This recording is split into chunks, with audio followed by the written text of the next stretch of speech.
The hand closed around her arm before she had taken 3 steps past the barracks entrance. Marin Okafor did not flinch. She had felt the presence behind her for the last 40 meters, had tracked the breathing patterns of at least 4 individuals, had noted the deliberate heaviness of boots meant to intimidate. What the fingers gripping her bicep did not know, what the circle of bodies now forming around her could not possibly understand, was that she had disarmed men in absolute darkness using nothing but the sound of their heartbeats. Before we dive into the story, drop a comment and let us know what state you're watching from. Maybe you have witnessed similar acts of courage where you are from.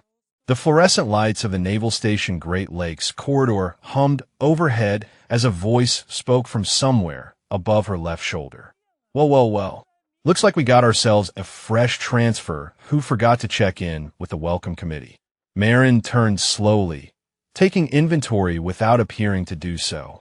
For males, the one holding her arm stood 6'2", broad shoulders, the kind of handsome that had never been told no. His uniform bore the insignia of a cadet sergeant, and his grip suggested he had never grabbed someone who knew 17 ways to break every finger on his hand. The 3 behind him ranged from nervous to eager, the classic composition of a bully and his enablers. She kept her voice flat and unremarkable. I was told to report to Building 14 for administrative processing. The tall one laughed, and his crew joined in with the synchronized timing of men who had practiced this routine before. He leaned closer, and she caught expensive cologne beneath the standard issue soap. Administrative processing. That is adorable. I am Cadet Sergeant Bryce Kellerman, and around here, all new arrivals process through me first. He squeezed her arm harder, testing for a reaction he would not receive, especially the female ones. Marin had spent 6 years in places where showing fear meant death. She had held position for 11 hours in a Syrian drainage pipe, while enemy combatants walked inches above her head. She had performed battlefield surgery on her own thigh with no anesthesia, while insurgents searched the building she was hiding in. The pressure on her arm registered somewhere below a mild inconvenience. But she was not here to demonstrate capability. She was here to investigate, to observe, to document the culture of abuse that had driven Seaman recruit Thomas Yilmaz to hang himself in a supply closet 6 weeks ago. The classified briefing had included photographs she could not unsee. A 20-year-old boy with his whole life ahead of him, reduced to a body bag because men like the one currently touching her believed their father's ranks made them untouchable. Colonel Vernon Clermonson. She had memorized the file. I understand, she said, letting a slight tremor enter her voice that was entirely manufactured. I do not want any trouble. Bryce Kellerman's smile widened at what he interpreted as submission. See, that is the right attitude. He released her arm and gestured expansively. The boys and I run a tight operation here. New transfers pay their respects, show some appreciation for the guidance we provide during their transition period. His eyes traveled down her body with the laziness of someone who had never faced consequences. And you look like someone who could show a lot of appreciation. One of the cadets behind him snickered. The youngest one, positioned at the back of the formation, looked distinctly uncomfortable but said nothing. Marin noted exits, angles, the weight distribution of each individual, the likely reaction time if she needed to move. 14 years of training ran calculations beneath the surface of a face that showed only uncertainty. What kind of appreciation exactly? Bryce stepped closer, close enough that she could have collapsed his trachea before his brain registered movement. We will start with you carrying my gear to the training facility every morning. 6 a.m. sharp. Then we will see how creative you can get. He reached out and lifted her chin with one finger, a gesture so condescending that 2 of his crew exchanged glances. Don't worry, I will break you in gentle. The youngest cadet at the back cleared his throat. Bryce, maybe we should let her get settled first. She just got here. Bryce did not turn around, but his voice dropped to something cold. Did I ask for your input, Reeves? No, Cadet Sergeant. Then shut your mouth before I shut it for you. Marin filed that interaction away. Dissent in the ranks. Potential witness. She allowed her shoulders to slump slightly, performing the role of a woman who had no options. 6 a.m. I understand. Bryce patted her cheek twice, quick taps that stopped just short of a slap. Good girl. Now get out of my sight before I decide your processing starts tonight. She walked away at exactly the pace a frightened new transfer would walk. Behind her, she heard Bryce say something to his crew that made them laugh, heard the words fresh meat and easy mark. She counted her steps, kept her breathing visible and shallow, maintained the fiction. At the corner of the corridor, she passed a young woman in recruit whites who was pressing herself against the wall, eyes wide, clearly hoping to go unnoticed by the group behind them. The woman could not have been more than 19, with skin the color of dark honey and a name tape that read Becky. Marin paused just long enough to make eye contact. Spoke quietly. Barracks C, 3rd floor. Stay there tonight. The young woman nodded once, quickly, and Marin continued walking. 6 weeks ago, a boy named Thomas had walked these same corridors, had probably pressed himself against these same walls, had probably been grabbed by these same hands, surrounded by these same smiles. And when he could not take it anymore, when the system designed to protect him had failed at every level, he had found the only exit that seemed available. Marin reached Building 14 and pushed through the doors into a waiting area that smelled of floor wax and bureaucracy. She approached the desk where a tired-looking petty officer was processing paperwork. Petty Officer First Class Okafor, she said, reporting for administrative transfer duty. The man looked up, checked his manifest, and frowned. You're not on my list. She slid a sealed envelope across the counter. Master Chief Vasquez should be expecting this. The petty officer examined the envelope, noted the security classification stamps, and his demeanor shifted immediately. Wait here. Marin waited. Through the window behind the desk, she could see the parade grounds where recruits marched in formation, learning the rhythms of military life. Somewhere out there, Bryce Kellerman was returning to his routine, secure in the knowledge that he had just successfully intimidated another target. He had no idea that the woman he had just touched was operating under direct orders from Naval Special Warfare Command.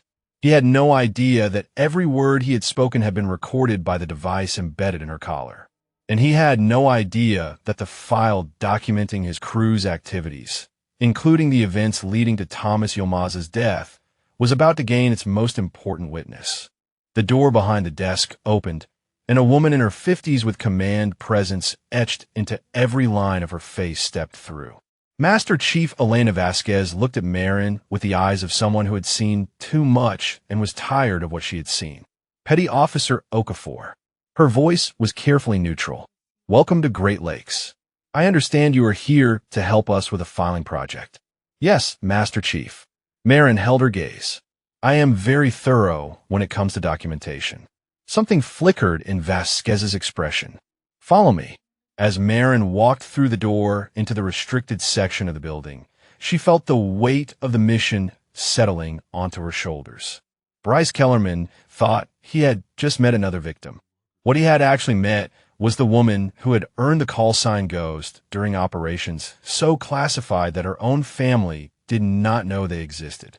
The investigation had officially begun, and somewhere in the barracks, she knew, Bryce was already planning what he would do to the quiet new transfer who had shown such promising fear. He would learn soon enough that some prey had teeth. The restricted section of Building 14 contained exactly what Marin had expected. A small office with no windows, a desk covered in personnel files, and a woman who looked like she had been fighting a war that no one else could see. Master Chief Vasquez closed the door and engaged a lock that clicked with more authority than standard Navy hardware. She turned to face Marin with an expression that balanced hope against the exhaustion of repeated disappointment. I requested assistance 4 times through official channels. For times I was told the investigation was ongoing and that I should focus on my administrative duties. Marin remained standing. The room felt tight, not from its dimensions, but from the weight of what it contained. Who told you to stop asking questions? Vasquez laughed, but there was no humor in it. Captain Hendricks suggested that my concerns about recruit welfare were admirable, but that I should trust the process. Colonel Kellerman personally assured me that his office was monitoring the situation. She pulled a file from her desk drawer, and set it down with the careful precision of someone handling evidence. Thomas Yilmaz, 20 years old, enlisted because he wanted to serve his country and make his immigrant parents proud. Dead 6 weeks ago because the process failed him. Marin opened the file. The photograph showed a young man with dark eyes and a smile that suggested he still believed the world could be fair. She had seen that smile before in other files attached to other bodies. The idealists always broke the hardest. Tell me what the official investigation concluded. Vasquez sat down heavily. Suicide due to personal issues unrelated to his military service. No evidence of hazing or misconduct.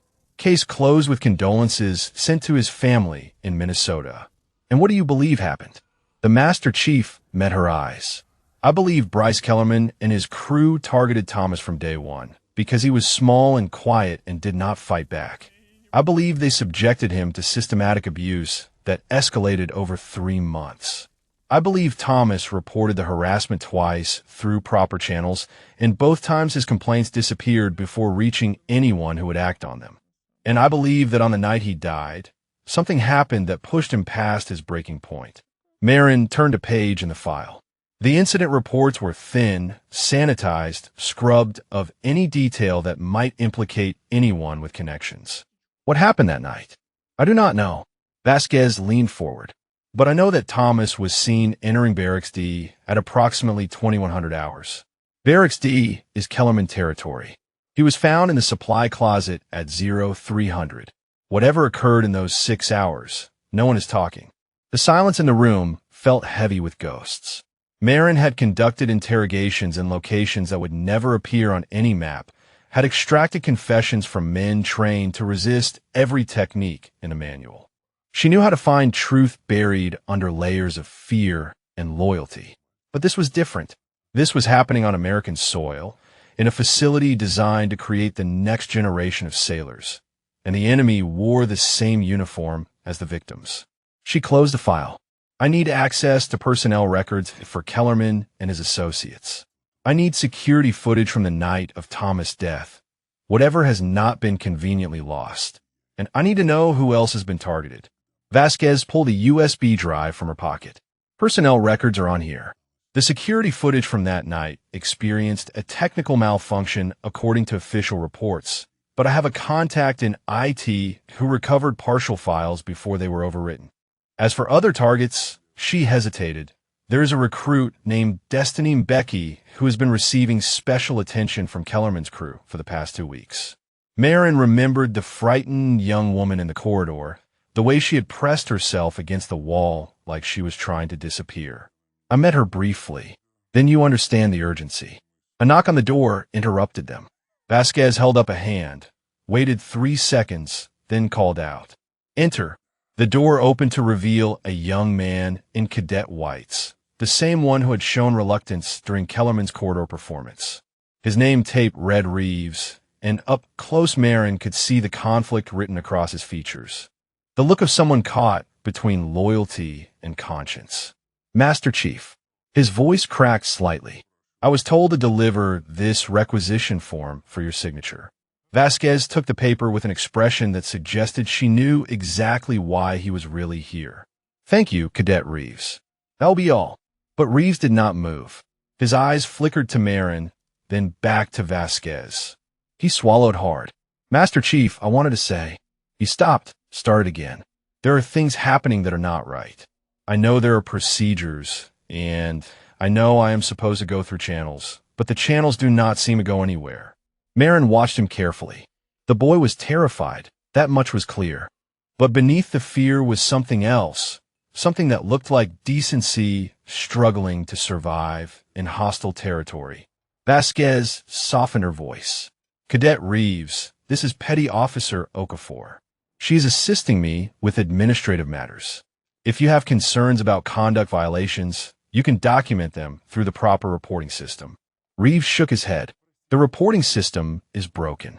Thomas used the reporting system. His face twisted with something between grief and guilt. I should have done more. I saw what was happening to him, and I told myself it was not my business, that he needed to toughen up, that everyone goes through it. He met Marin's eyes directly for the first time. I was wrong. The admission hung in the air between them. Merritt had seen this pattern before as well. The witnesses who stayed silent until the weight of their silence became unbearable. The ones who woke up in the night hearing screams they had chosen to ignore. "What did you see?" she asked quietly. Reeves glanced at the closed door behind him. "The night Thomas died. I was on fire watch from 2200 to 0200. I saw him go into Kellerman's room around 21:30. I heard sounds. Laughing at first, then something else. Something that sounded like crying, and then like nothing at all. When Thomas came out around midnight, he was not walking right. His eyes were just empty, like whatever was inside him had been removed." "Did you report what you witnessed?" The young man's face crumpled. "I told Petty Officer Garrison the next morning. He said I must have been mistaken, that Kellerman and his friends were studying together that night, and that I should be careful about making accusations against the colonel's son." Vasquez and Marin exchanged a look. The conspiracy of silence was not just cultural. It was systematic, protected from above, maintained through intimidation and the strategic placement of loyal gatekeepers. "Cadet Reeves," Marin said carefully, "would you be willing to provide a formal written statement about what you witnessed?" Fear flashed across his features. "If Kellerman finds out I talked, he will destroy me. His father has connections everywhere. My career would be over before it started." Marin stepped closer, lowered her voice. "Thomas Yilmaz does not have a career anymore. He does not have anything anymore. His parents are sitting in a house in Minnesota right now, wondering why their son is dead and being told it had nothing to do with his service." She let that sink in. "You can walk out of this room and pretend this conversation never happened. You can spend the rest of your career knowing what you know and saying nothing.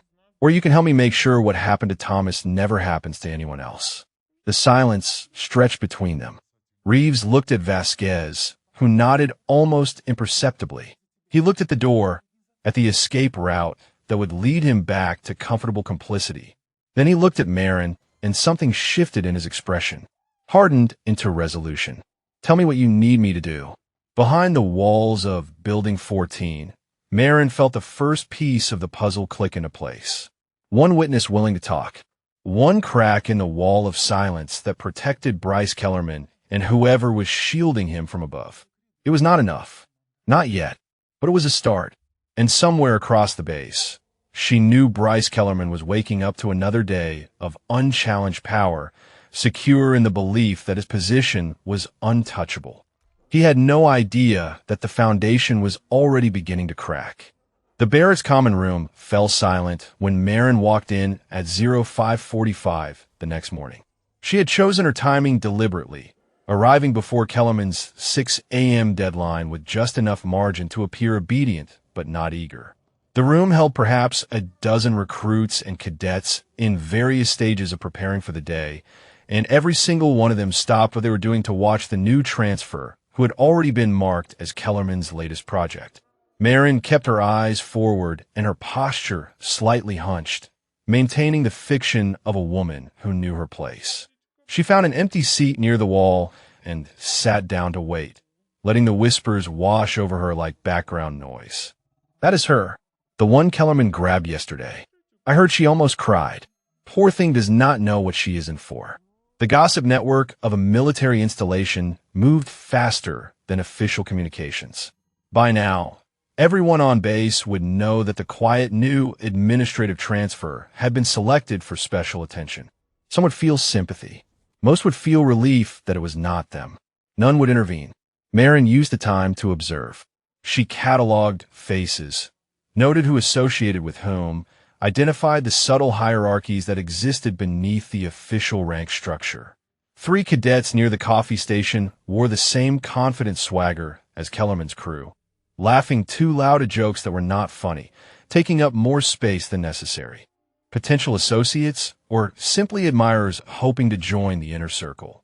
In the far corner, she spotted Destiny Mbeki sitting alone with a cup of tea she was not drinking.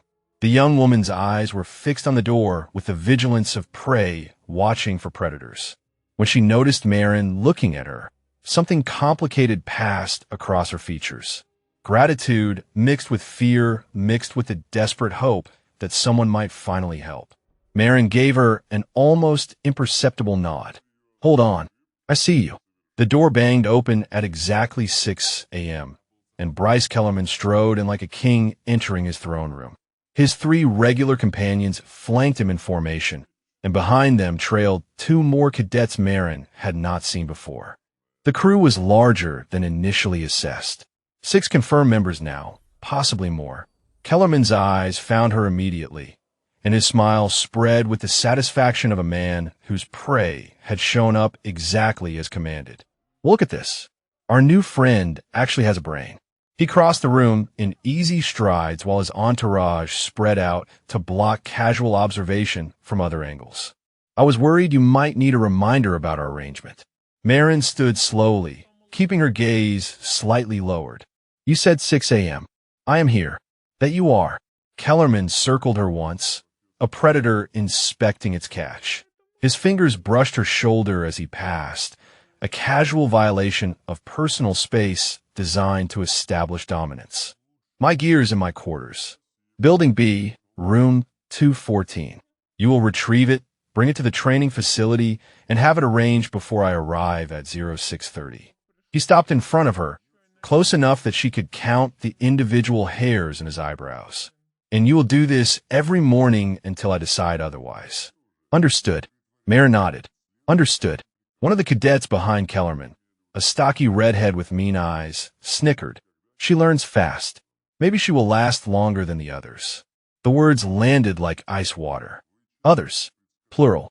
Thomas Yilmaz had not been an isolated incident. He had been part of a pattern, one victim in a sequence that stretched back who knew how long. Kellerman shot the redhead a look that contained warning.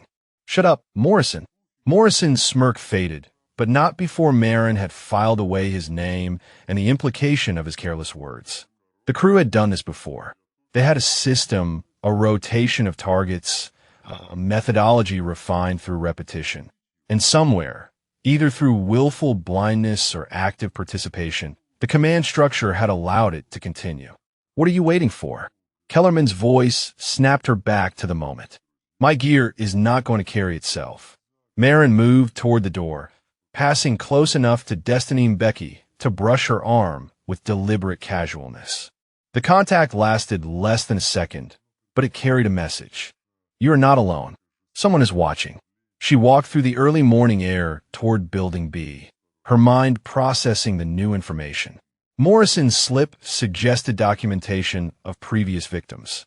If Kellerman's crew had been operating long enough to develop inside jokes about survival rates, there would be evidence. Complaints filed and buried. Medical records showing suspicious injuries. Transfer requests from recruits desperate to escape. Building B was a standard barrack structure, 3 floors of identical rooms housing cadets in the advanced training pipeline. Room 214 was on the 2nd floor, corner unit, the kind of premium placement that came with seniority or connections. Marin climbed the stairs and found the door unlocked, exactly as someone with nothing to fear would leave it. The room told a story. Expensive items that did not belong in a cadet's quarters. Photographs showing Bryce Kellerman with his father at various military functions. The colonel's hand always resting on his son's shoulder with proprietary pride. A laptop left open on the desk, screen dark, but not locked. Marin had perhaps 4 minutes before anyone would question her presence. She pulled a device from her pocket, no larger than a thumbnail, and pressed it against the laptop's USB port. The device would clone the hard drive's contents and transmit them to a secure server within the hour. Whatever Kellerman kept on his personal computer, from messages to photographs to anything he was foolish enough to document, would soon be in her possession.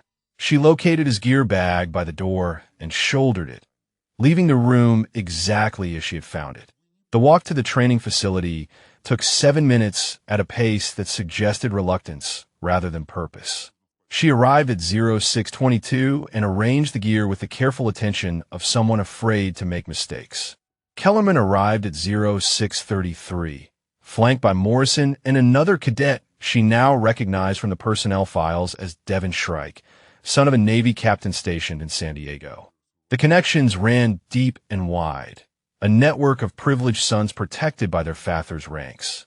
Kellerman inspected his gear with exaggerated scrutiny, searching for any flaw that would justify punishment. Finding none, he made a sound of mild disappointment. Not bad for a first day. He grabbed his bag and turned toward the training facility entrance, then paused. Tomorrow I expect my boots polished as well. Dismissed. Marin watched him disappear inside, counting silently to 30 before allowing herself to breathe normally. The device had worked. Within hours, she would have access to whatever digital footprint Kellerman had been careless enough to create. She turned to head back toward Building 14 and found herself face to face with Morrison, who had doubled back without her noticing. The redhead stood close enough that she could smell energy drink on his breath, his expression carrying something uglier than Kellerman's theatrical cruelty. "You think you're clever," he said quietly. "I saw the way you looked at that Becky girl. Like you're going to protect her or something." His hand shot out and grabbed her wrist, squeezing hard enough to bruise. "Let me tell you how this works. Kellerman picks the targets, and we break them. That is the game. Some break fast, some break slow, but they all break eventually. Thomas thought he could outlast us too." The name hung between them like a confession. Morrison leaned closer. "If I catch you talking to anyone about anything, I will make sure you end up just like him. And unlike Kellerman, I do not play nice." He released her wrist and walked away, leaving Marin standing alone outside the training facility with a bruise forming on her arm and a recording device capturing every word he had just spoken. Morrison had just made a critical error. He had confirmed the connection between Kellerman's crew and Thomas Yilmaz's death, and he had threatened a Navy SEAL with murder. The investigation had just accelerated beyond her initial timeline, because now it was not just about documentation. It was about preventing the next death before Kellerman and his crew could claim another victim, starting with Destiny and Becky. The gymnasium was nearly empty at 2100 hours, which was exactly why Marin had chosen it. She needed space to think, to process the data streaming into her secure tablet from Kellerman's cloned hard drive, and to prepare for what she increasingly suspected would become a physical confrontation before this mission concluded. She moved through a series of stretches that appeared routine, but were actually combat preparation sequences designed to prime muscle memory. The fluorescent lights hummed overhead as she reviewed the files her device had extracted. The contents of Kellerman's laptop painted a portrait of systematic cruelty documented with disturbing casualness. Group chat messages joking about which recruits cried the fastest. Photographs of hazing rituals that violated every regulation in the Uniform Code of Military Justice. And buried in a folder labeled Homework, a video file dated the night Thomas Yilmaz died. Marin had watched the first 30 seconds before forcing herself to stop. What those men had done to that boy was not hazing. It was torture, and they had recorded it like a trophy. The gymnasium door opened behind her. She did not turn around immediately, using the mirror along the far wall to assess the situation. 6 figures had entered, spreading out in a formation designed to cut off exits. Kellerman stood at the center, Morrison to his right, Shrike to his left, and 3 others she now recognized from the personnel files as Cadet Nathan Foley, Cadet Dmitry Volkov, and Cadet James Chun. The full crew, assembled for what they clearly intended to be a lesson. Kellerman's voice echoed across the empty space. "I hear you have been busy today, talking to people you should not be talking to, asking questions about things that are none of your business." Marin turned slowly, keeping her hands visible and her posture non-threatening. She needed to know how much they knew. "I do not know what you mean." Morrison stepped forward, his face twisted with the particular rage of a bully who suspects his power is being challenged. "You were in Kellerman's room for 6 minutes this morning. That is 4 minutes longer than it takes to grab a gear bag." Kellerman raised a hand, and Morrison stopped. The gesture revealed the hierarchy clearly. Bryce was the leader, but Morrison was the enforcer, the one who did the dirty work when intimidation was not enough. "Here's what I think happened."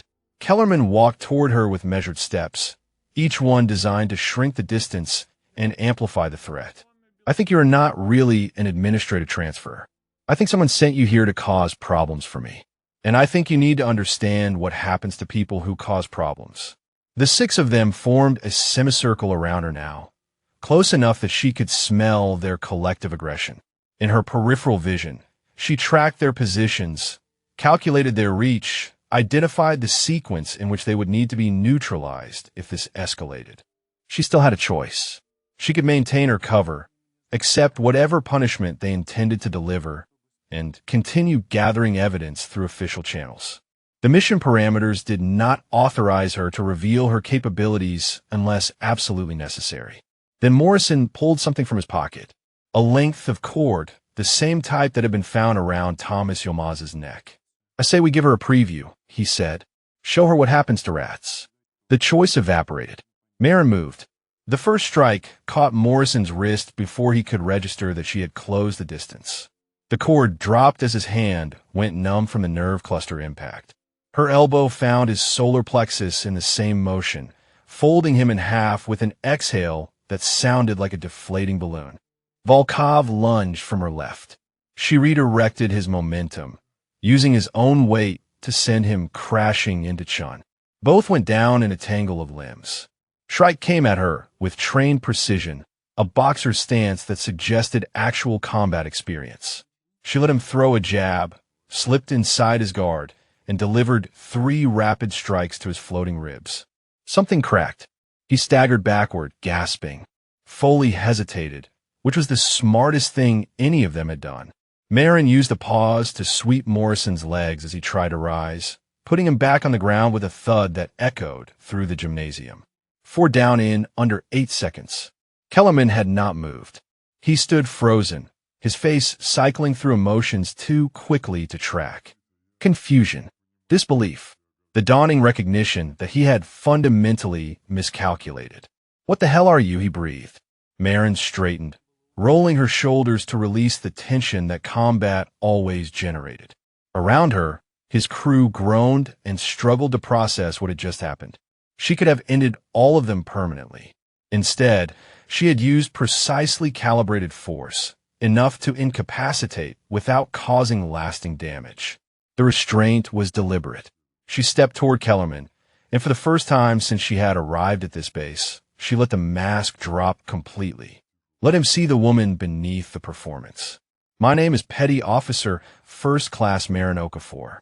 I have completed 14 deployments to locations that do not appear on any map. I have received training in 17 forms of close-quarters combat, and I have been sent here by Naval Special Warfare Command to investigate the death of Seaman recruit Thomas Yilmaz." Kellerman's face went pale. She continued walking toward him, and he stumbled backward until his shoulders hit the gymnasium wall. "I have recordings of Morrison threatening me. I have the contents of your laptop, including the video from the night Thomas died. And I have witness testimony from people who are no longer willing to stay silent." His mouth opened and closed, but no words emerged. Marin stopped inches from his face. "Your father's rank cannot protect you from what is coming. Naval Criminal Investigative Service is already reviewing the evidence. By tomorrow morning, this entire base will know what you and your crew did to that boy." Behind her, Morrison had managed to get to his knees. He lunged at her back with a roar of pure rage. She sidestepped without looking, caught his arm, and used his momentum to drive him face first into the floor. This time, he did not get up. Kellerman's eyes were wild now, darting between his fallen crew and the woman who had dismantled them like they were children playing at violence. "You do not understand. My father will bury this. He has done it before. You cannot touch us." Marin smiled, and there was nothing warm in it. "I have sent copies of everything to 3 separate oversight agencies, 2 congressional offices, and a journalist who specializes in military accountability. Your father cannot bury what is already above ground." She turned and walked toward the gymnasium exit, leaving 6 broken men in her wake. At the door, she paused without looking back. "Thomas Yilmaz deserved to wear the uniform you have disgraced. His family deserves to know the truth about how he died. And every recruit on this base deserves to serve without fear of predators like you." She pushed through the door into the cool night air. Behind her, She heard Kellerman screaming at his crew to get up, to do something, his voice cracking with the desperation of a man watching his entire world crumble. The investigation was no longer covert, and by morning, everyone would know exactly what kind of monsters have been hiding in plain sight. The knock on Master Chief Vasquez's door came at 06:15 the next morning, 15 minutes before official working hours. Marin had not slept. She had spent the night monitoring communications channels, tracking the ripples her gymnasium confrontation had sent through the base's informal networks, and preparing for the counterattack she knew would come. Vasquez opened the door with dark circles under her eyes that suggested she had not slept either. "Get inside. Now." The office felt different this morning, charged with an electricity that came from knowing everything was about to change. Vasquez closed the door and turned to face Marin with an expression that mixed admiration with genuine fear. Colonel Kellerman landed at O'Hare at 0400. He is on base right now, in Captain Hendrick's office. She paused, letting the weight of that information settle. Whatever you did last night, it got his attention. Marin had expected a response, but the speed surprised her. A colonel did not abandon his duty station and fly across the country in the middle of the night for a simple hazing complaint. Bryce must have called his father immediately after the gymnasium incident, and whatever he said had triggered a full emergency response. What is the official story? Vasquez handed her a printed memo, the kind that circulated through command channels before being conveniently lost. According to this, you assaulted 6 cadets without provocation during an unprovoked psychotic episode. You are to be detained pending psychiatric evaluation and possible court-martial. She met Marin's eyes. They're trying to flip the narrative before your evidence reaches anyone who matters. Marin read the memo twice. The language was careful, legalistic, designed to create a paper trail that would justify whatever happened next. Colonel Kellerman had done this before. The machinery of protection was well-oiled and efficient. The evidence packages I sent last night, have they been confirmed received? Vasquez nodded. I got acknowledgement from NCIS and one of the congressional offices. But here's the problem. She pulled up a screen on her computer. The base communications officer flagged your outgoing transmissions at 0300 this morning. Colonel Kellerman now knows exactly where you sent everything and who received it, which meant the colonel would be working his connections, calling in favors, applying pressure to make those evidence packages disappear before they could be properly reviewed. The man had protected his son for years. He would not stop now just because the stakes had increased. Marin felt the mission shifting beneath her feet. She had planned for resistance, but not for a full mobilization of a colonel's network operating on home territory with advance warning. The window for a clean resolution was closing rapidly. Where is Destiny and Becky right now? Vasquez frowned at the apparent change of subject. Barakchi Yasume. Why? Because Kellerman's crew just lost their primary target. Marin moved toward the door. When predators feel threatened, they lash out at whatever is closest. Destiny has been their secondary focus for weeks. If Bryce wants to prove he still has power, she is the easiest way to do it. The realization hit Vasquez visibly. I will send security to her barracks. No. Marin shook her head. Security reports to Captain Hendricks, who is currently meeting with Colonel Kellerman. Any order you give through official channels will be intercepted or delayed. I need to get to her directly. She was out the door before Vasquez could respond, moving through the early morning corridors at a pace that attracted attention but not interference. The base was waking up around her, recruits stumbling toward morning formation, instructors preparing for another day of training. None of them knew that a war was being fought in the spaces between their routines. Barracks C was a 4-minute walk that Marin covered in 2. She took the stairs 3 at a time, her mind running calculations about who might already be there, what she might be walking into, whether she was already too late. 3rd floor. Room 312 according to the personnel files she had memorized. The door was closed. Marin pressed her ear against it and heard nothing. She knocked twice, sharp and deliberate. Destiny. It is Petty Officer Okafor. Open the door. Silence. She knocked again. Destiny, I know you were scared. I know what has been happening to you. I am here to help, but I need you to open this door right now. A sound from inside. Muffled. Wrong. Marin did not hesitate. She stepped back and drove her boot into the door just below the lock.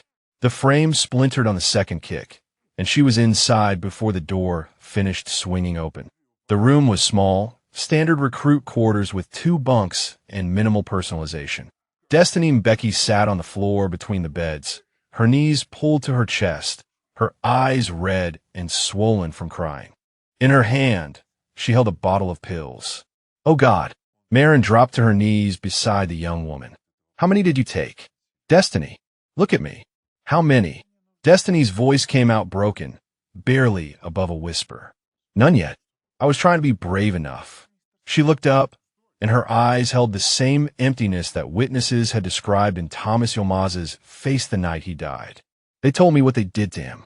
Morrison showed me photographs. He said I was next, that nobody would believe me, that the only way out was the same way Thomas found. The rage that surged through Marin was incandescent, a white-hot fury that demanded immediate and violent release. Morrison had not just threatened this girl. He had systematically broken her down, showed her evidence of murder, and handed her the means to become their next victim. It was not hazing. It was psychological warfare designed to produce corpses. She took the pilled bottle from Destiny's unresisting fingers and set it aside. Then she placed both hands on the young woman's shoulders and spoke with deliberate calm. Listen to me. You are not going to die today. You're not going to give them that victory. What they did to Thomas and what they tried to do to you is going to be exposed to the entire world.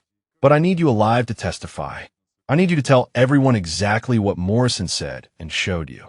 Destiny shook her head, tears streaming down her face. You do not understand. The colonel is here. I heard people talking this morning. He is going to make everything go away, just like before. Marin pulled the young woman into an embrace, feeling her shake with sobs that came from somewhere deeper than despair. She held her tight, the way she had held teammates after missions that broke something inside them, the way she wished someone had held Thomas Yilmaz before he ran out of hope. The colonel cannot make me go away. She spoke into Destiny's hair. I have sent evidence to people he cannot reach. By this time tomorrow, there will be investigators on this base who answer to no one in his chain of command. But right now, I need to get you somewhere safe. Where? Destiny pulled back, wiping her eyes. There is nowhere safe on this base. Marin smiled grimly. There is one place they will not dare touch you. She helped Destiny to her feet, steadied her when her knees buckled, and guided her toward the door. Behind them, the pilled bottle sat on the floor like a monument to what almost happened. One more victim had almost been claimed. But not today. Today, Marin was going to take the fight directly to Colonel Kellerman, and she was going to make sure he understood exactly what kind of enemy he had made. Master Chief Vasquez's office had transformed into a makeshift safe house. Destiny sat wrapped in a blanket on the small couch, a cup of tea cooling in her hands while Vasquez stood guard at the door. The older woman had not asked questions when Marin arrived with the trembling recruit. She had simply nodded and started making calls. Marin paced the small space, her mind working through tactical options. Colonel Kellerman had resources, connections, and the advantage of operating within a system he had spent decades learning to manipulate. But he also had weaknesses: arrogance, predictability, and a son whose digital footprint contained evidence of murder. The laptop contents, she said to Vasquez. You have seen them. Vasquez's jaw tightened. I watched 30 seconds of that video before I had to stop. What they did to that boy was not hazing. It was torture followed by what I can only describe as intentional psychological destruction. They broke him systematically over the course of 3 hours, and then they told him exactly what would happen if he reported it. Destiny made a small sound from the couch. Marin turned to see the young woman staring at her tea with the hollow expression of someone reliving their own near destruction. They told him no one would believe him, Destiny whispered. Morrison said that to me too. He said Thomas thought someone would help, and look what happened. He said the system belongs to them. The system. Those 2 words crystallized something that had been forming in Marin's mind since she first read Thomas Yilmaz's sanitized death report. This was not just about Bryce Kellerman and his crew. It was not even just about Colonel Kellerman protecting his son. There was infrastructure here, a network of complicity that extended through multiple levels of command. She turned to Vasquez. The complaints that disappeared. The investigation that concluded nothing happened. The security footage that experienced technical difficulties. Who specifically handled each of those failures? Vasquez pulled a file from her desk, the same personnel records she had been compiling for months. Captain Hendricks signed off on the investigation conclusion. Lieutenant Commander Briggs in security authorized the footage deletion. Petty Officer Garrison intercepted the formal complaints before they could be logged. She spread the documents across her desk. I have been tracking this for 2 years, ever since I started noticing patterns. Complaints against certain cadets always disappeared.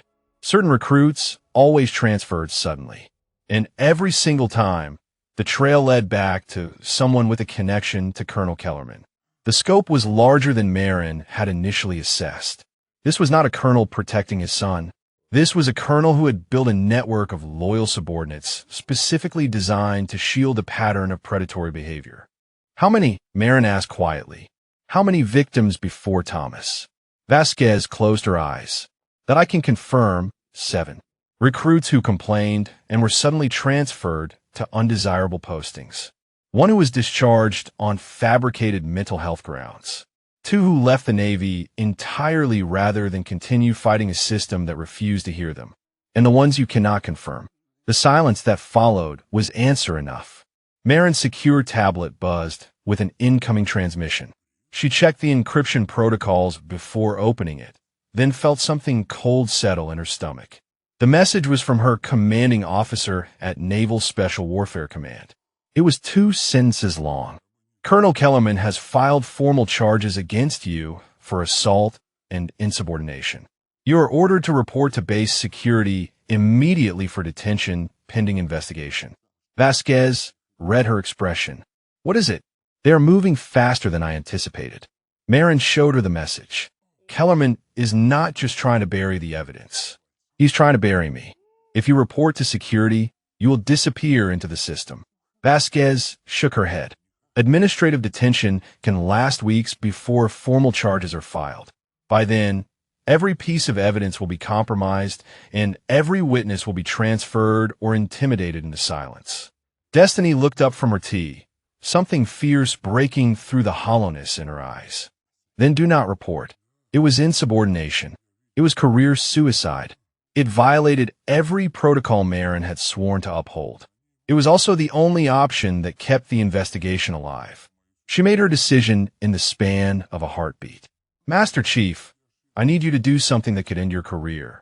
Vasquez met her gaze without flinching. I have spent 2 years watching predators destroy young people while the system I gave my life to look the other way. Tell me what you need. I need you to get Destiny off this base. Take her to the NCIS field office in Chicago and make sure she gives a formal statement before anyone can intercept her. Her testimony about what Morrison said and showed her is direct evidence of witness intimidation and conspiracy to cover up a death. What about you? Marin moved toward the door. I am going to do something I should have done the moment I arrived. She paused with her hand on the doorknob. I'm going to find Colonel Kellerman and make him understand that his network has a hole in it he never anticipated. Vasquez began gathering Destiny and preparing for departure. At the couch, the young recruit stood on shaking legs, but there was something different in her posture now. Something that looked like the first spark of anger replacing despair.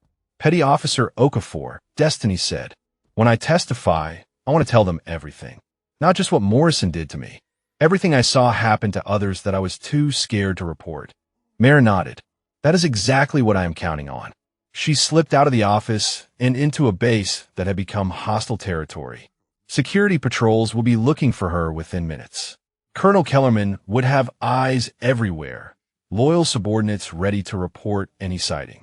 But Marin had operated in environments far more dangerous than a Navy training facility. She had moved through cities where every shadow could hide an enemy, where detection meant death, where the mission required becoming invisible in plain sight. The colonel thought he was hunting a troublesome petty officer who had stumbled onto inconvenient truths. He had no idea he was being hunted by a ghost. Marin moved through the base using maintenance corridors and service entrances, avoiding main thoroughfares and security checkpoints. Her destination was the administrative building where Colonel Kellerman had established his command post. If she could access his communications, she could map his entire network, identify every compromised officer, and transmit the information before anyone could stop her. The morning sun cast long shadows across the parade grounds as she approached from the east, using the angle to minimize her visibility.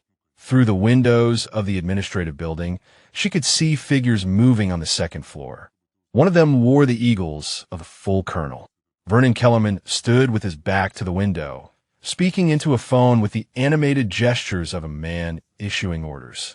Even from this distance, Marin could see the family resemblance to his son. The same entitled posture. The same assumption that the world would bend to accommodate his will. She checked her equipment one final time. Recording devices active. Secure transmission protocols ready. Evidence packages prepared for immediate distribution to every oversight agency she could reach. The colonel had built his network over 20 years. She was about to tear it down in 20 minutes. The service entrance to the administrative building was secured by a keypad that had not been updated since the Clinton administration. Marin bypassed it in under 40 seconds, slipping into a basement corridor that smelled of cleaning supplies and neglected maintenance. Above her, she could hear footsteps and muffled voices, the ordinary sounds of a military bureaucracy that had no idea what was about to happen. She moved through the basement level, mapping the building's layout against the blueprints she had memorized during her mission preparation. The colonel had commandeered a conference room on the second floor, which meant his communications equipment would be operating through the building's main network hub located in a utility closet on the first floor. The hub was unguarded. Why would it be? No one expected a threat from inside the system. Marin connected her device to the network router and initiated a protocol that would mirror all communications passing through the building's secure channels. Every call Colonel Kellerman made, every email he sent, every order he transmitted would now be copied to her secure server. The evidence was no longer just about what had happened to Thomas Yilmaz. It was about documenting the cover-up in real time. She was about to disconnect when voices approached from the stairwell. Two men, speaking in the clipped tones of people discussing something they did not want overheard. The detention order has been distributed to all security posts. First voice, older, authoritative. If she tries to leave the base, she will be stopped at every gate. What if she has already transmitted the evidence? Second voice, younger, nervous. The congressional offices she contacted have staff who actually read their mail. The colonel is handling that. A pause, footsteps stopping just outside the utility closet. Senator Morrison owes him from the procurement committee situation. The inquiry will be delayed until the evidence can be properly contextualized. Marin held perfectly still, controlling her breathing to near silence. Through the gap beneath the door, she could see two pairs of shoes. Dress shoes, officer quality. These were not enlisted security personnel. These were members of Kellerman's network, discussing the mechanics of obstruction as casually as they might discuss lunch plans. What about the girl? The nervous voice again. Becky, if she talks before we can transfer her, she will not talk. The older voice carried cold certainty. Morrison paid her a visit this morning before the situation escalated. Showed her what happened to the last recruit who thought about causing problems. That girl is not going to say a word to anyone. The footsteps resumed, moving away down the corridor. Marin waited a full 60 seconds before exhaling. Morrison had gotten to Destiny before she did. The photographs, the threats, the systematic destruction of hope. It had been a preemptive strike designed to neutralize a potential witness before she even knew she was one. These people did not just react to threats. They anticipated and eliminated them. But they had not anticipated Marin. She completed the network connection and moved toward the stairwell, ascending to the second floor with the silent precision that had earned her the call sign Ghost. The conference room, where Colonel Kellerman had established his command post, was at the end of a long corridor lined with administrative offices. Through the frosted glass of a door, she could see multiple figures seated around a table. A frontal approach was impossible. Too many witnesses, too many variables. She needed another angle. The building's ventilation system ran through ceiling panels that had been installed during a renovation 15 years ago. The panels were designed to support maintenance workers, which meant they could support her weight if she distributed it correctly. Marin found an unoccupied office 3 doors down from the conference room, slipped inside, and climbed onto the desk. The ceiling panel lifted easily, revealing a crawl space filled with dust and cable conduits. She pulled herself up and began moving toward her target. The voices grew clearer as she approached the conference room's position. Colonel Kellerman's baritone cut through the ambient noise. The situation is contained. My son made an error in judgment by confronting the woman directly, but we can work with that. Her assault on 6 cadets gives us grounds for detention and psychiatric evaluation. Another voice, one Marin did not recognize. What about the video from the Yilmaz incident? If that reaches the wrong hands, it will not. Kellerman's confidence was absolute. I have already spoken with Admiral Chun. He understands that certain investigations need to be handled with discretion. The video will be classified as evidence in an ongoing security matter and sealed accordingly. Marin positioned herself directly above the conference room, finding a gap in the ceiling panels that gave her a partial view of the table below. Colonel Vernon Kellerman sat at the head, his eagles gleaming under fluorescent lights. To his left sat Captain Hendricks, the base commander who had dismissed Vasquez's concerns. To his right, a man in civilian clothes who carried himself with the particular arrogance of someone with political connections. 6 other officers filled the remaining seats, each one representing a node in the network that had protected Bryce Kellerman's predatory behavior for years. Marin activated her recording device and began documenting everything. The civilian spoke next. The congressional inquiry can be delayed, but not indefinitely. Senator Morrison is facing a primary challenge and cannot afford to appear soft on military accountability. We need this resolved within 72 hours. It will be. Kellerman leaned forward. The woman will be in custody by end of day. Once she is detained, we control the narrative. She becomes a disgruntled sailor who fabricated evidence to cover her own violent tendencies. Her sealed background works in our favor. We can claim combat stress, psychological instability, vendetta against authority figures. The casual efficiency of it made Marin's stomach turn. They were discussing the destruction of her career and credibility with the same detachment they might use to plan a training exercise. And somewhere in this same building, their sons and protégés were learning that power meant never facing consequences. What about Vasquez? Captain Hendricks looked uncomfortable for the first time. She has been compiling documentation for months. If she decides to go public, Vasquez is a Master Chief with 30 years of service and no political connections. Kellerman dismissed the concern with a wave of his hand. Her word against a colonel, a captain, and 6 decorated officers. Who do you think the system will believe? He was right. That was the worst part. In any normal circumstance, the system would believe him. The ranks, the connections, the carefully constructed narrative. All of it would combine to crush anyone who stood against them. But this was not a normal circumstance. Marin had transmitted everything she recorded directly to 3 separate servers, each one controlled by organizations that operated outside Colonel Kellerman's reach. NCIS Chicago, where Vasquez was taking destiny at this very moment. The Navy Inspector General's office, which had jurisdiction over flag officer misconduct. And a journalist named Sarah Chun who had built her career exposing exactly this kind of institutional corruption. The colonel thought he was containing the situation. He had no idea the walls were already burning. Marin began her retreat through the ceiling, moving back toward the empty office where she had entered. She had what she needed. Recordings of a colonel and his network explicitly discussing evidence suppression, witness intimidation, and abuse of authority. Now she just had to survive long enough to make sure it mattered. She dropped back into the empty office and froze.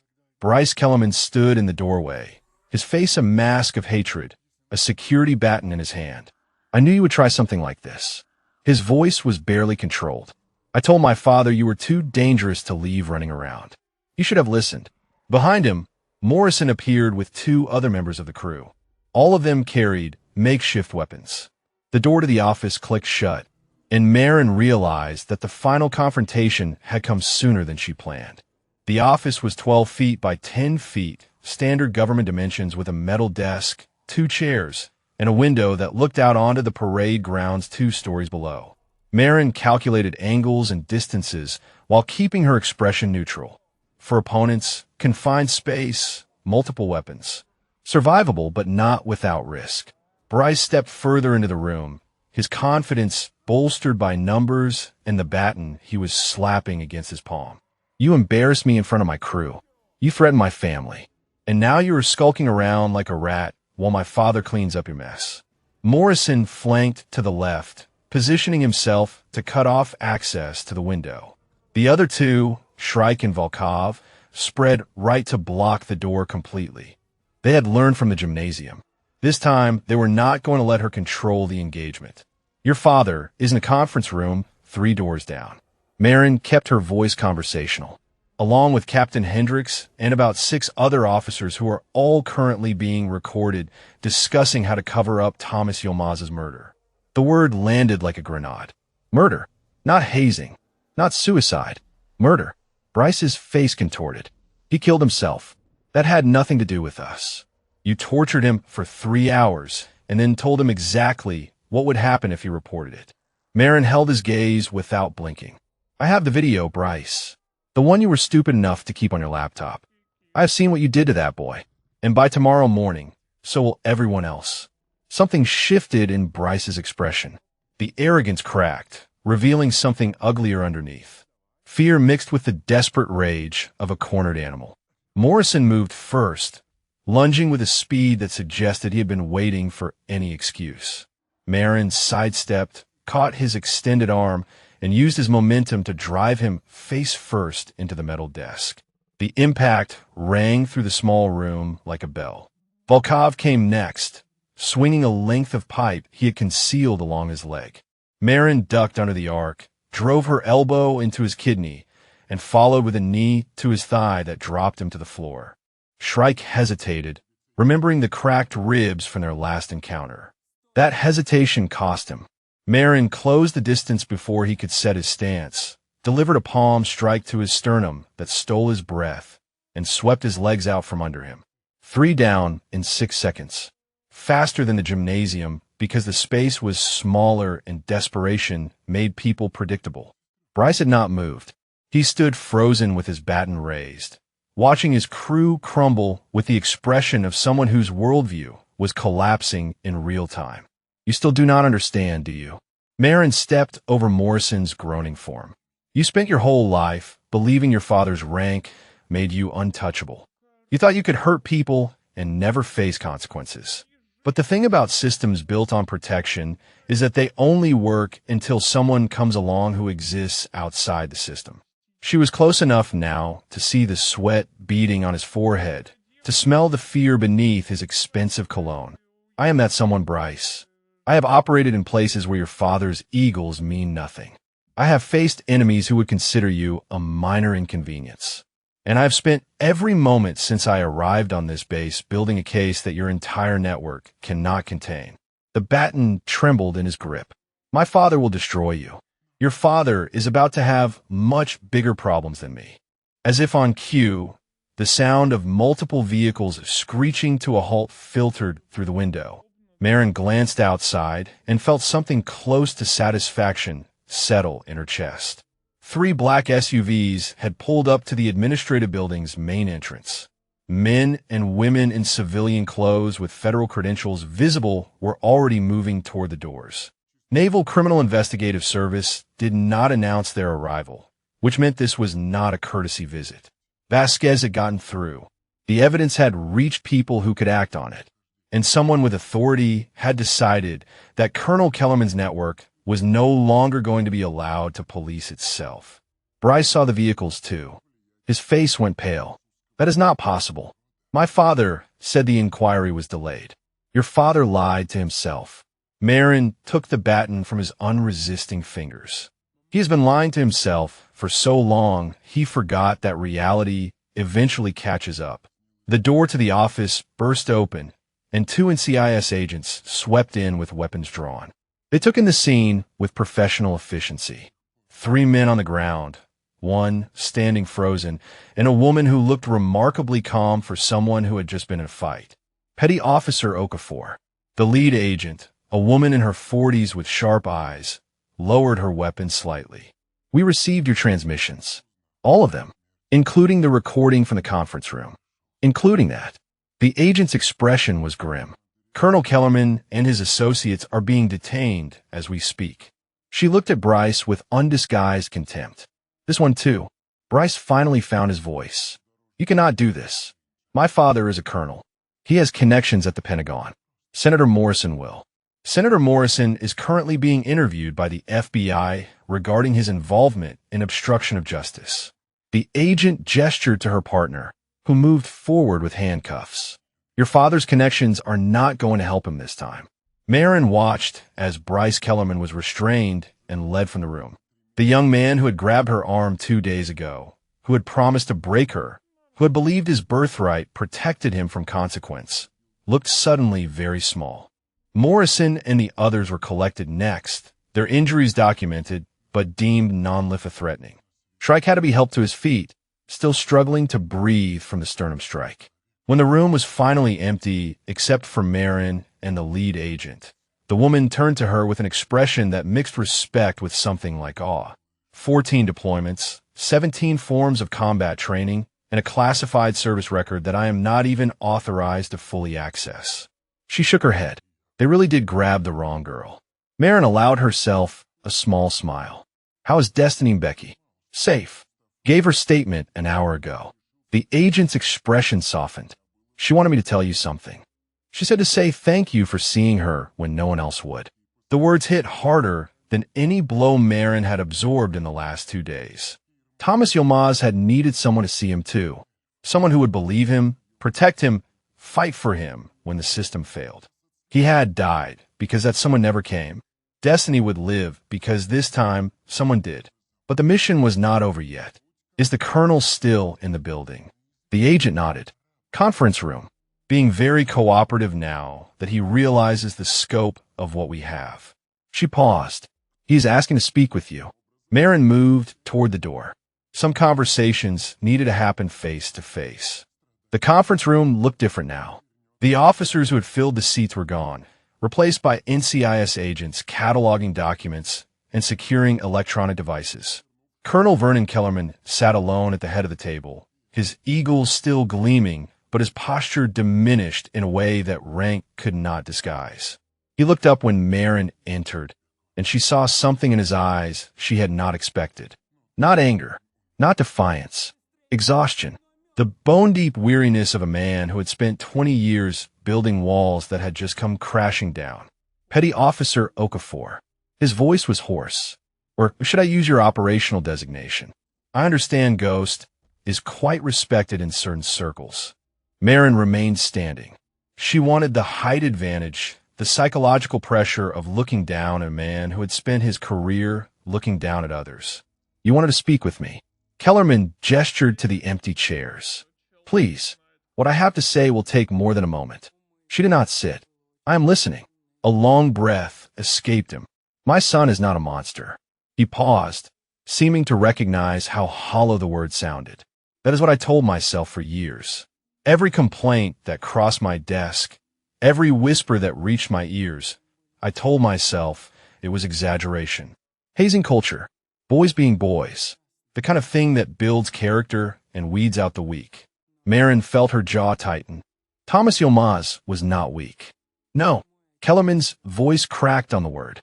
"He was not. I watched the video this morning. The one from my son's laptop." He looked down at his hands, and Marin saw they were trembling. "I watched what Bryce and his friends did to that young man. and I realized that I have spent 2 decades protecting something I did not understand. The admission hung in the air between them. Marin had interrogated men who committed atrocities in the name of ideology, religion, or simple greed. She had learned to recognize the difference between genuine remorse and strategic performance. What she saw in Colonel Kellerman's face was something more complicated than either. "Why did you want to speak with me?" Kellerman reached into his jacket pocket, and the NCIS agent by the door tensed. He moved slowly, deliberately, withdrawing a folded piece of paper that he placed on the table. "This is a list of names. Every officer who was part of my network. Every complaint that was buried. Every recruit who was transferred or discharged to maintain silence." He pushed the paper toward her. "I compiled it this morning while waiting for the inevitable." Marin did not touch it. "Why would you give this to me?" "Because you were right." His eyes met hers, and she saw something breaking behind them. "About all of it. The system I built was designed to protect my son, but somewhere along the way it became something else. A machine that consumed young people who had done nothing wrong except believe the Navy would keep them safe." He stood slowly, and for the first time Marin saw him as something other than an enemy. She saw a father who had loved his son so blindly that he had become complicit in destruction. A career officer who had perverted every principle he had sworn to uphold. A man who was only now beginning to understand the full weight of what he had done. Thomas Yilmaz's parents deserved to know the truth about how their son died.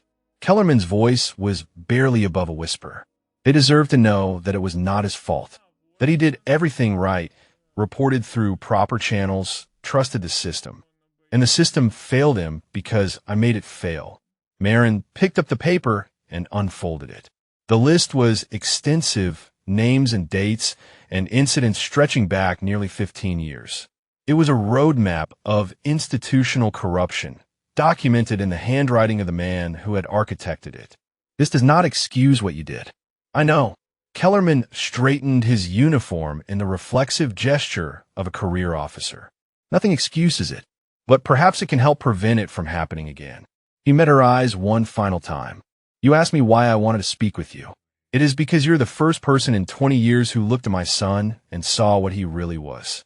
Not a colonel's heir, not a promising young leader, a predator. And you did not look away." The door opened behind Marin, and the NCIS lead agent entered. "Colonel Kellerman, we are ready to transport you to the regional detention facility." Kellerman nodded, extending his wrists for the handcuffs with a dignity that seemed almost rehearsed. As the agent secured him, he looked at Marin one last time. "Tell the Yilmaz family I am sorry." He swallowed hard. "Tell them her son was brave." Then he was gone, escorted out of the building he had controlled for years, past the subordinates who had enabled his corruption, into a future that held nothing but accountability. Marin stood alone in the conference room, holding a list of names that represented years of suffering. 7 confirmed victims, Vasquez had said, but this list suggested many more. Recruits who had been broken and discarded, their complaints buried, their careers destroyed, their trust in the institution shattered. She thought about Thomas Yilmaz, 20 years old, hanging in a supply closet because he believed no one would help him. She thought about Destiny Mbeki, holding a bottle of pills, convinced that death was the only escape. She thought about all the others whose names she did not yet know, scattered across duty stations and civilian jobs, and perhaps graves, carrying wounds that would never fully heal. The system had failed them. But today, the system had also been forced to confront its failure. Marin folded the list and placed it in her pocket. There would be investigations, hearings, courts-martial. There would be officers who claimed ignorance and others who pointed fingers. The network Colonel Kellerman had built would not dismantle itself quietly, but it would dismantle. She walked out of the conference room and into a corridor filled with controlled chaos. Agents moved with purpose, carrying boxes of evidence and escorting detained personnel.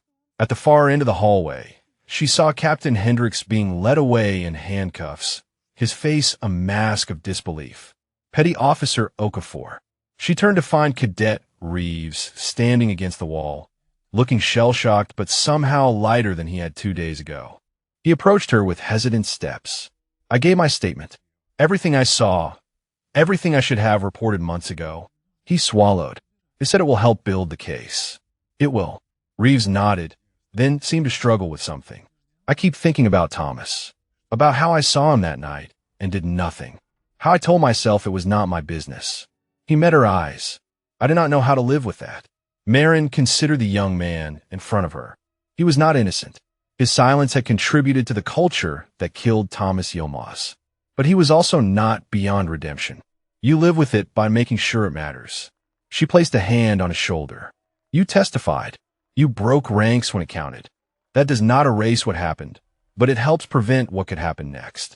Reeves absorbed her words, and something in his expression shifted, hardened into resolve. I want to do more. Whatever investigations come next, whatever testimony is needed. I want to help. Marin nodded. Then stay available. This is just the beginning. She left him standing in the corridor and walked toward the building's exit. Outside, the base continued its routines, recruits marching in formation, instructors calling cadence, the machinery of military training grinding forward as it always had. But something had changed. The predators who had hidden within that machinery were being dragged into the light. In Marin Okafor, the quiet administrative transfer who had been grabbed by the wrong cadets on her first day, was just getting started. The news broke at 1800 hours, leading every major network with footage of Colonel Vernon Kellerman being escorted from Naval Station Great Lakes in handcuffs. The cheer-in screamed words like scandal and cover-up and military justice, while talking heads debated what the arrests meant for accountability in the armed forces. Marin watched from the common room of Building 14, surrounded by recruits and cadets who had gathered around the television in stunned silence. Many of them had witnessed Kellerman's crew operating with impunity for months or years. They had seen friends targeted, had heard whispers about what happened to those who complained, had learned to keep their heads down and survive. Now, they were watching the architecture of their fear collapse in real time. A young seaman recruit near the back of the room started crying quietly. Her friend put an arm around her shoulders. Near the front, two cadets who had always walked a careful distance from Kellerman's crew exchanged looks of profound relief. The television cut to a press conference where a Navy admiral in dress whites stood behind a podium bristling with microphones. His face was grave, his words carefully chosen. The behavior alleged in these charges represents a fundamental betrayal of everything our Navy stands for. We have zero tolerance for hazing, abuse, or any conduct that endangers the sailors entrusted to our care. Those responsible will be held fully accountable, regardless of rank or connection. Someone in the common room muttered something skeptical. The admiral continued, I want to speak directly to any service member who has experienced or witnessed misconduct and felt unable to report it. Your voice matters. Your safety matters. And we are committed to building systems worthy of your trust. The press conference cut to questions, but Marin had stopped listening. She had heard promises like this before, after other scandals, other investigations. The words were easy. The follow-through was what mattered. Her secure tablet buzzed with an incoming message. She stepped out of the common room and into the corridor to read it. The message was from Lieutenant Commander Adrian Reese, her actual commanding officer at Naval Special Warfare Command. It was brief and direct. Outstanding work. Return to Coronado for debrief when local situation stabilizes. The Yilmaz family has been notified of developments and wishes to speak with you, if willing. Marin read the last sentence twice. The Yilmaz family. Parents who had buried their son believing he had taken his own life due to personal struggles unrelated to his service. Parents who had been lied to by the institution their child had trusted. She typed a response. I am willing. The corridor was quiet, most of the base's population either watching the news coverage or being interviewed by the expanding NCIS team. Marin walked toward the exit, processing the weight of the last 48 hours. Petty Officer Okafor. She turned to find Master Chief Vasquez approaching from the administrative section. The older woman looked exhausted, but somehow younger than she had 2 days ago, as if a burden she had carried for years had finally been lifted. I just finished my third interview with NCIS. Vasquez fell in a step beside her. They are very interested in the documentation I have been compiling. Apparently, my paranoid record-keeping is going to be useful after all. It was never paranoid. Marin pushed through the exit doors into the evening air. It was the only sane response to an insane situation. They walked in silence for a moment, past the parade grounds where evening colors had just concluded, past the barracks where young sailors were trying to make sense of a world that had shifted beneath their feet. Vasquez spoke quietly. I spoke with Destiny an hour ago. She's doing better. Still fragile, but better. She asked about you. She's going to need support. Long term. NCIS is connecting her with victim advocacy services. And her family is flying in tomorrow. Vasquez paused. She told me something interesting. She said that when you found her in that room, holding those pills, she had already decided to take them. She was just working up the courage. Marin said nothing. She said your voice was the first thing that made her think maybe there was another way. That someone actually saw her. Vasquez's voice thickened. That is not nothing, petty officer. In fact, that is everything. They reached a bench overlooking the lake that gave the station its name. The water was dark now, reflecting the first stars of evening. Marin sat down, and after a moment, Vasquez joined her. How many, Marin asked. The list Colonel Kellerman gave me suggests more victims than we initially identified. How many people do you think were hurt by this network over the years? Vasquez was quiet for a long moment. I have been here for 6 years. In that time, I personally identified 7 likely victims.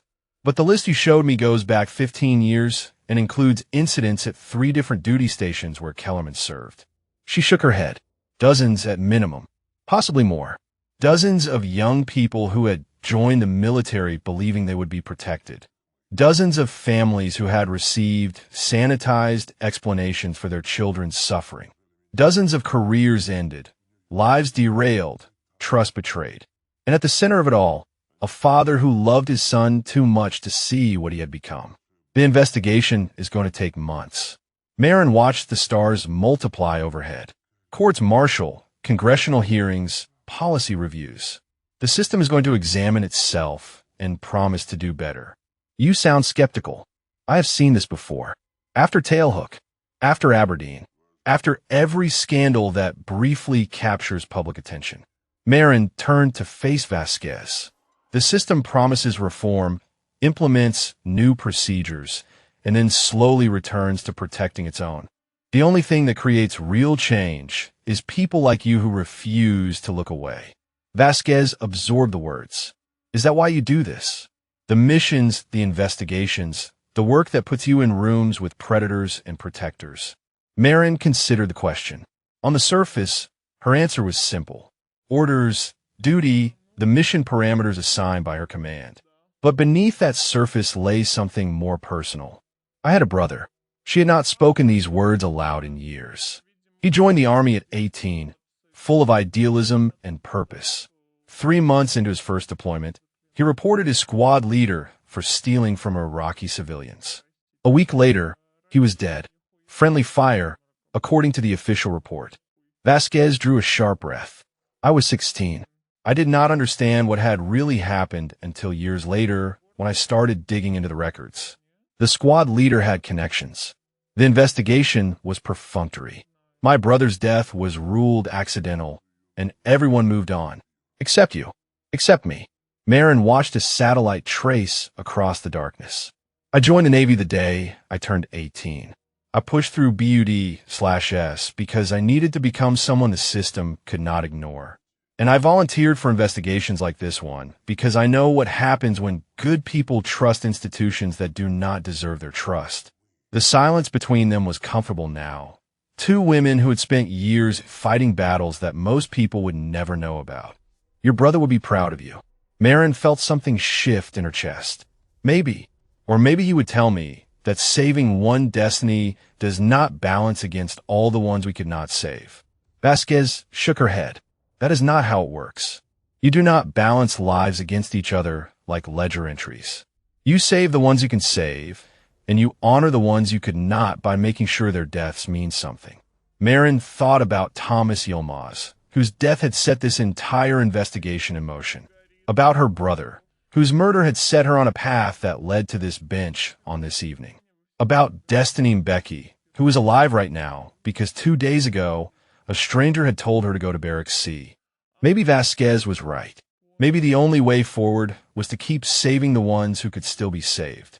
3 days later, Marin stood in the lobby of a modest hotel in Minneapolis, waiting for a meeting she had been dreading since the moment she agreed to it. The Yilmaz family had traveled from their home in suburban St. Paul to meet the woman who had uncovered the truth about their son's death. They had asked for privacy, requested that no officials or victim advocates be present. Just them and the person who had finally listened when no one else would. Marin had faced insurgents in collapsing buildings. She had conducted interrogations in rooms where the wrong word meant death. She had operated alone behind enemy lines for weeks at a time with no support and no extraction plan. None of it had prepared her for this. The elevator doors opened and a couple in their late 50s stepped out. Elif Yilmaz was small, with dark hair, streaked gray, and eyes that held a grief so profound it seemed to have reshaped her features. Kemal Yilmaz stood beside her, a broad man with calloused hands and the bearing of someone who had worked hard his entire life. Between them, they carried the weight of a loss that no parent should ever have to bear. Petty Officer Okafor. Elif's voice was soft, accented with the rhythms of her Turkish heritage. Thank you for agreeing to see us. Marin shook their hands, feeling the roughness of labor in Kemal's grip and the tremor of emotion in Elif's. Thank you for coming.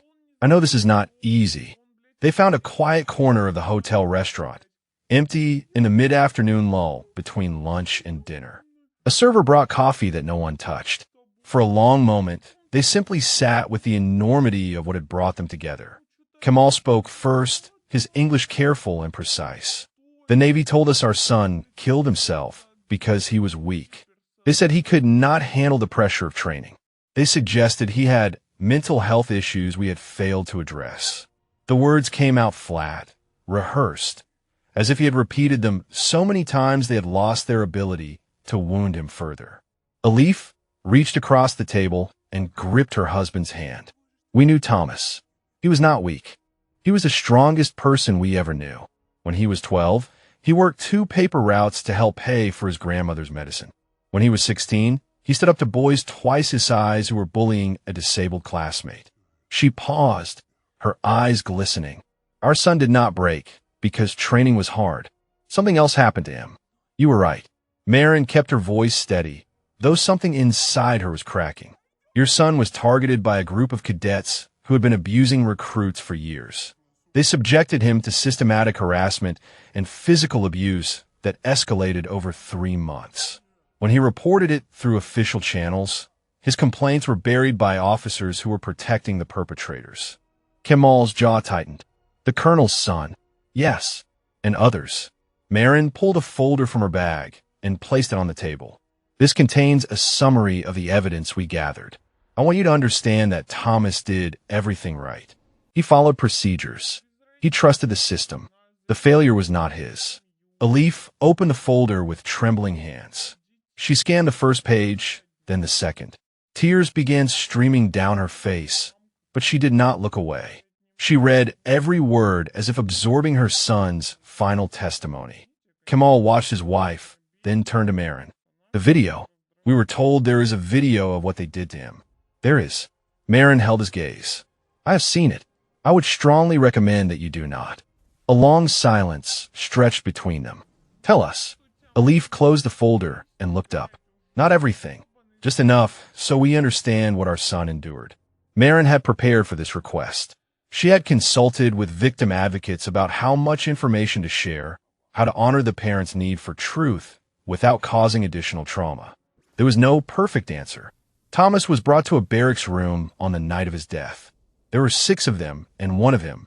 They spent approximately 3 hours subjecting him to physical and psychological abuse. She paused, giving them time to absorb each piece. At the end, they told him exactly what would happen if he reported the incident. They told him that no one would believe him, that his career would be destroyed, and that they would make his life unbearable for as long as he remained in the Navy. Alif made a sound that was not quite a sob. When Thomas left that room, he had been broken in ways that are difficult to describe. Marin's voice remained steady, though it cost her.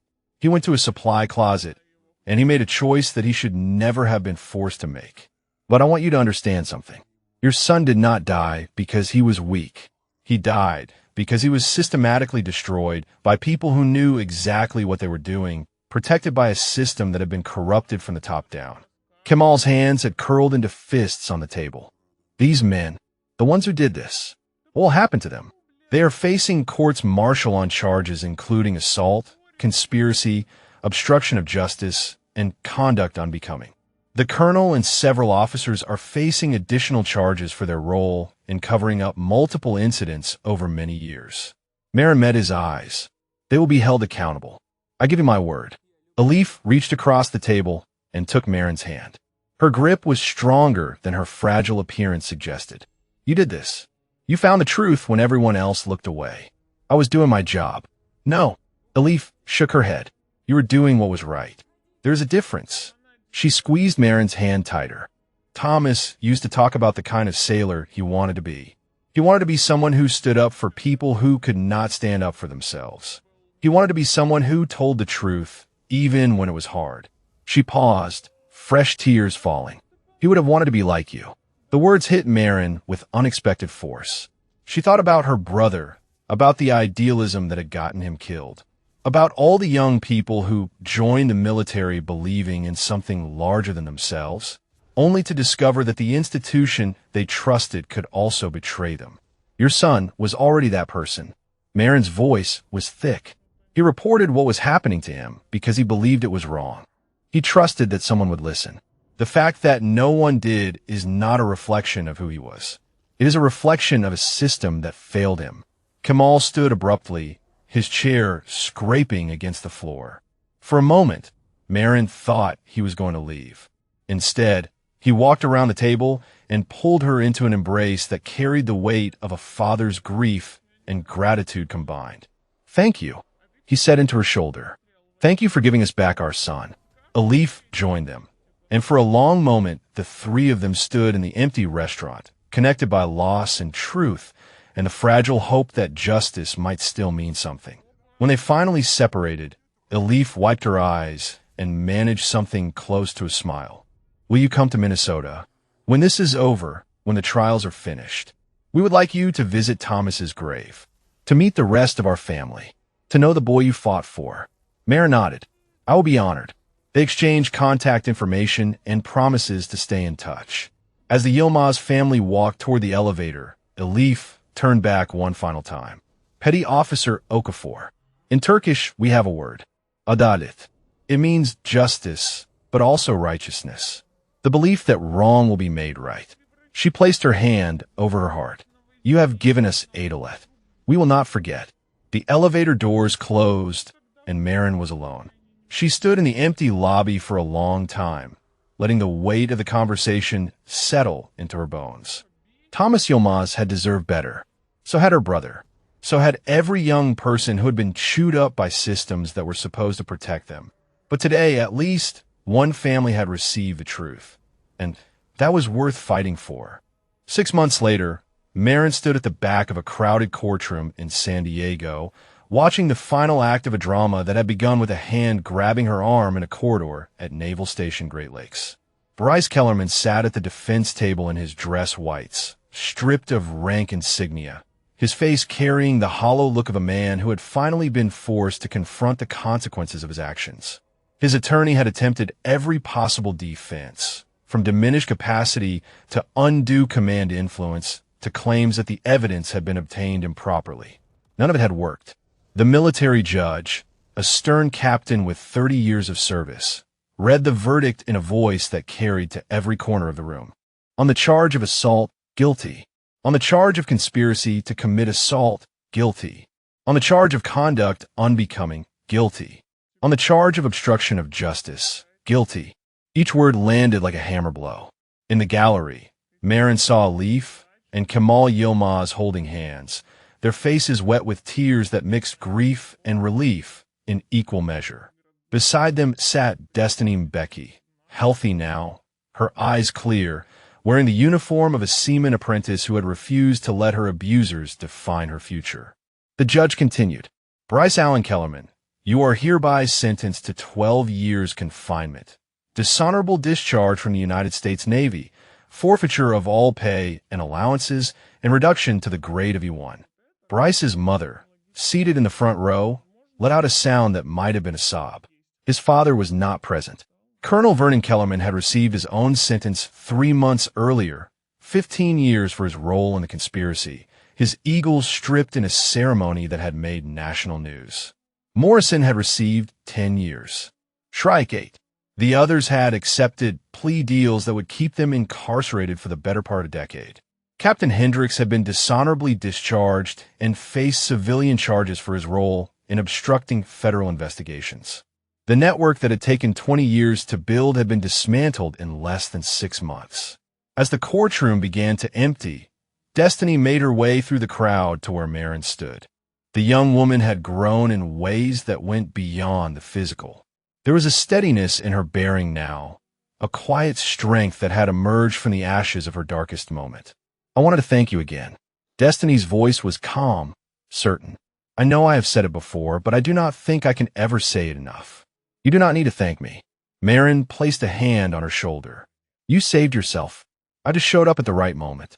Destiny shook her head. "You showed up at the only moment. 1 minute later, and I would have swallowed those pills." 1 minute. She paused, letting the weight of that timeline settle between them. "I think about that every day. Not with fear anymore, but with gratitude. I got a second chance because someone saw me. What will you do now?" Destiny smiled, and it reached her eyes in a way that had seemed impossible 6 months ago. "I requested assignment to the Victim Advocacy Program. They approved it last week. I want to be the person who shows up for someone else."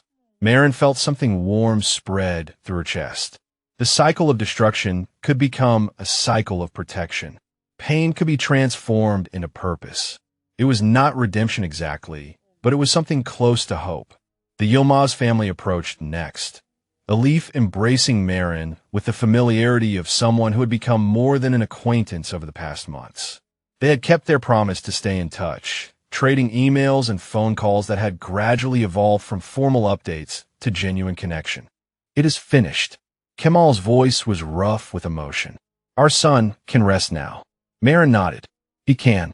Elif pulled back and studied Marin's face with maternal intensity. "And you, will you rest now?" The question carried more weight than its simple words suggested. Elif had learned about Marin's brother during their correspondence, had understood that the fire driving her investigations burned from personal loss as much as professional duty. "There is always another mission." Marin smiled slightly. "But I'm taking some leave first, visiting my parents in Oakland. Maybe learning how to be a person who is not constantly hunting predators." "That sounds healthy." Elif patted her cheek. "You deserve peace, Marin. You have earned it." They parted with promises to visit soon, to attend the memorial service the Yilmaz family was planning for the 1-year anniversary of Thomas's death. It would not be a funeral this time. It would be a celebration of who he had been and what his death had ultimately accomplished. Marin walked out of the courthouse into California's sunshine, feeling the warmth on her face like a benediction. Her phone buzzed with a message from Lieutenant Commander Reese. "New assignment when you are ready. Norus, you have earned whatever time you need." She pocketed the phone without responding. There would be time for new missions later. Right now, she wanted to stand in the sunlight and remember why she did this work. Thomas Yilmaz, her brother Marcus, Destiny Mbeki, all the unnamed victims whose files she had read over the years, whose stories had blurred together into a tapestry of institutional failure and human resilience. She could not save them all. No one could, but she could save the ones who crossed her path, could shine light into corners where predators hid, could force systems to confront their failures even when they desperately wanted to look away. A voice interrupted her thoughts. Petty Officer Okafor. She turned to find Master Chief Vasquez approaching from the courthouse steps. The older woman had testified at multiple trials over the past months, her meticulous documentation proving essential to the prosecutions. She looked tired but satisfied, like someone who had finally completed a task they had been working on for years. "I wanted to catch you before you disappeared." Vasquez fell in a step beside her as they walked toward the parking lot. "The Navy Inspector General's office called this morning. They are implementing new reporting protocols based on recommendations from the investigation. Anonymous hotlines, independent review boards, mandatory documentation that cannot be buried by local commands. It is a start. It is more than that." Vasquez stopped walking and turned to face her. "For 20 years, I watched the system fail. I documented everything because I did not know what else to do. But documentation without action is just elaborate record-keeping." She placed a hand on Marin's arm. "You turned my records into action. You gave all those pages meaning." Marin thought about the files she had read, the testimony she had gathered, the network she had mapped.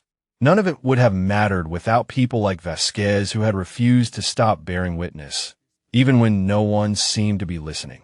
"We did it together." Vasquez nodded, then surprised Marin by pulling her into a brief, fierce hug. "Take care of yourself, Ghost. The Navy needs people like you, but not at the cost of your own soul." They parted ways in the parking lot, Vasquez heading back to Great Lakes, where she had been promoted to Command Master Chief of the entire training command, Marin heading toward an uncertain future that felt, for the first time in years, like it might include something other than hunting. She climbed into her rental car and sat for a moment, hands on the wheel, thinking about everything that had led to this point. A hand grabbing her arm in a corridor. A young man dead in a supply closet. A father's corrupted love. A network of complicity spanning decades. And at the center of it all, a question that had driven her since she was 16 years old. What happens when the people sworn to protect become the ones who destroy? The answer, she had learned, was that someone had to stand up. Someone had to refuse to look away. Someone had to be willing to walk in a hostile territory and shine a light that could not be extinguished. If this story moved you, share your thoughts about your favorite moment or character, or tell us about someone you know who showed hidden strength. Marin started the car and pulled out of the parking lot, leaving the courthouse behind. The predators had been exposed. The victims had been honored. The system had been forced to change. And somewhere out there, a young sailor was reporting for duty, trusting that the institution they had joined would keep them safe. Because of what happened at Great Lakes, that trust was a little more deserved today than it had been 6 months ago. That was not everything, but it was enough.